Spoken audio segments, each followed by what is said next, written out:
Tiago começou falando da razão social de uma empresa. Eu costumo falar que toda empresa tem um contrato social, né? A gente faz uma empresa, a gente cria o nosso contrato social, vai na junta comercial, registra esse contrato. O contrato diz o que a empresa vai fazer. É um contrato com a sociedade, que fala ali, basicamente, qual o serviço que essa empresa vai prestar na sociedade. Eu costumo falar que isso tem que ser a provocação para o propósito da empresa, né? O propósito, aquele propósito que é o propósito além do lucro, né? Ah, Agora, a empresa que compreende que ela tem um papel social, que tem que ter um propósito além do lucro. É, e a liderança que está chegando, a liderança antiga também. Agora, a liderança que está chegando, muitas vezes, não está muito conectada com isso. Ah, como que a gente faz uma empresa que tem um propósito, e é além do lucro, combinar a sua liderança, que tem que refletir esse propósito, ou seja, tem que trazer um pouco mais, talvez, de humanidade para a questão de liderança. Como que a gente faz para combinar isso? Dá para combinar? Vocês veem tudo isso conversando? Não conversa? É difícil? Como que vocês enxergam esse novo papel, digamos assim, das empresas e da liderança? Na verdade, tem que combinar isso tudo, né? Mais do que tentar, tem que acontecer, né? Tudo que a gente estudou durante a nossa pesquisa para fazer esse livro e também toda a minha experiência no mundo corporativo, a experiência da Patrícia, vem mostrando, né, que a evolução das empresas precisa acompanhar a evolução da sociedade. A sociedade muda o tempo todo, né? Tivemos aí uma pandemia que modificou tantas coisas, né? Gerou novos desafios gerenciais, como a gestão remota, né? Como é que impõe, né, uma liderança, um senso de time à distância, ou seja, estamos sempre nos reinventando como líderes, né? E humanidade, né, é um ativo do negócio. Então, o propósito das empresas tem que ter isso como base, como referência. Então, o meu pensamento é esse: não tem mais como a gente falar se dá para ser. A gente precisa construir esse caminho de liderança participativa, humana. É isso aí. Acho que até então, que a Fabiana citou. Eu acho que a pandemia ela veio acelerar esse movimento de humanização que já vinha acontecendo, né? Então, acho que a pandemia só veio mostrar que a gente precisa mais desse movimento humano dentro das empresas, que as pessoas buscam mais essas relações humanas, né? Relações que tenham mais sentido, mais propósito, que estejam mais conectadas com os valores.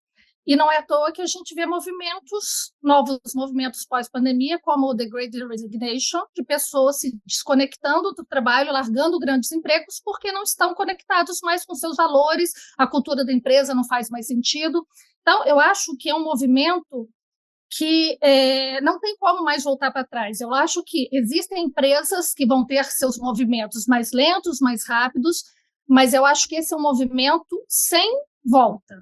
E, logicamente, como eu falei, cada empresa com seu ritmo, mas acho que é um caminho, e principalmente se a gente considera uma nova geração, geração X, geração milênio, dentro deste processo, é uma geração que, se não tiver sentido, não tiver propósito, elas não se mantêm dentro desse processo. Então, eu acho que é um caminho e que vocês falaram, vocês tiveram uma conversa acho que a última conversa de vocês foi sobre o capitalismo consciente, né?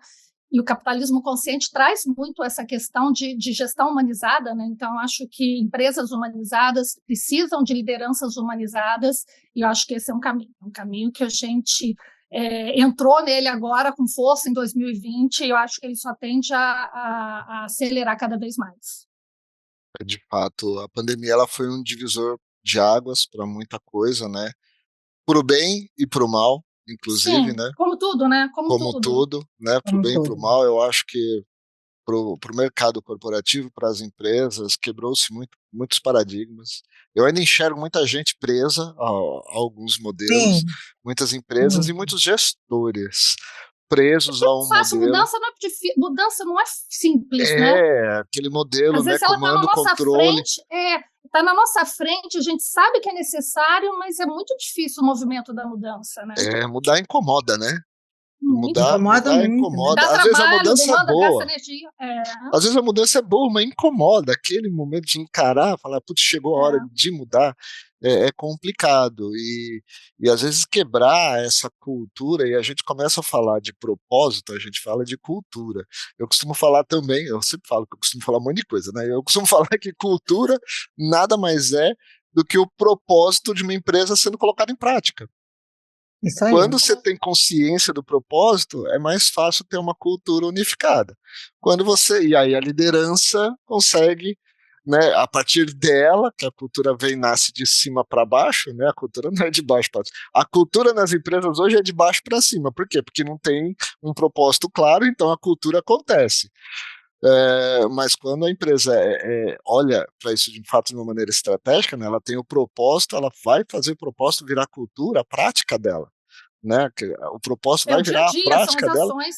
Exato, vira a cultura. Isso vem de cima para baixo, começa da liderança, o exemplo.